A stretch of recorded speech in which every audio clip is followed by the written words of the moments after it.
नाशिकच्या tractor house परिसरात पोलिसांच्या सतर्कतेनं 2 अल्पवयीन मुलांचा जीव वाचला। या दोन्ही तरुणांचा इंस्टाग्रामवर 8 लाख फॉलोअर्स आहेत। हल्लेखोर फरीद मंसुरीसह दोघांनी इंस्टाग्राम आयडीची मागणी केली, मात्र आयडी द्यायला नकार दिल्याच्या रागातून दोघांच्या हत्येचा प्रयत्न करण्यात आला। याच परिसरात बीट मार्शल पोलीस शिपाई संतोष आव्हाड आणि अझरुद्दीन इनामदार गस्त घालत होते। यावेळी कन्नमवार पुलाखाली काही मुलांचा त्यांना आरडाओरडा ऐकू आला। त्यांनी घटनास्थळी धाव घेतली। एक मुलगा दुसऱ्या मुलाच्या मानेवर चॉपर लावून धमकी देत असल्याचं दिसून आलं। पोलिसांनी तत्परता दाखवत तिन्ही आरोपींना ताब्यात घेत 2 अल्पवयीनांचा जीव वाचवलाय।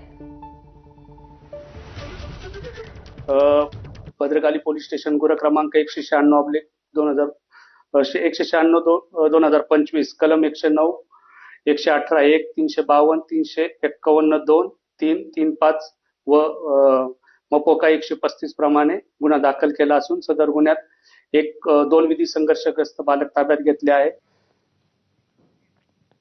महात्मा गांधींचा जिल्हा समजल्या जाणाऱ्या वर्धा जिल्ह्यात भारतीय सेनेतील सैनिकाच्या आईवर मौन आंदोलन करण्याची वेळ आली आहे। तळेगाव श्यामजी पंत या ठिकाणी शेजाऱ्यासोबत अतिक्रमणावरून असलेल्या वादामुळे ड्रेनेज पाईपची तोडफोड करण्यात आली। त्यामुळे वृद्ध महिलेला मनस्ताप सहन करावा लागतोय। वारंवार तक्रारी करूनही ग्रामपंचायतीकडून दखल घेत नसल्यानं कुमुदुनी आढाऊ यांनी घराच्या उंबरठ्यावर मौन आंदोलन सुरू केलंय।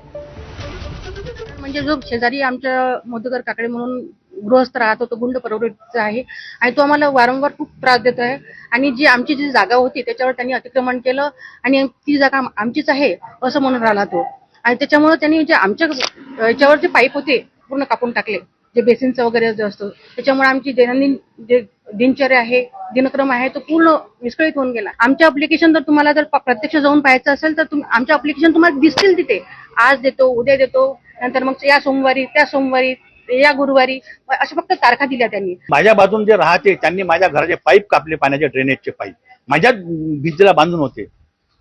मी पोलीस स्टेशनला कंप्लेंट केली, ग्रामपंचायतला कंप्लेंट केली, पण कोणी काही करत नाही। त्याच्यामुळे आज तुमच्यापर्यंत मला यावं लागलं। आंदोलन त्यासाठी करणार आहे माझी आई। जोपर्यंत मला न्याय मिळणार नाही तोपर्यंत माझी आई असंच आंदोलन करणार।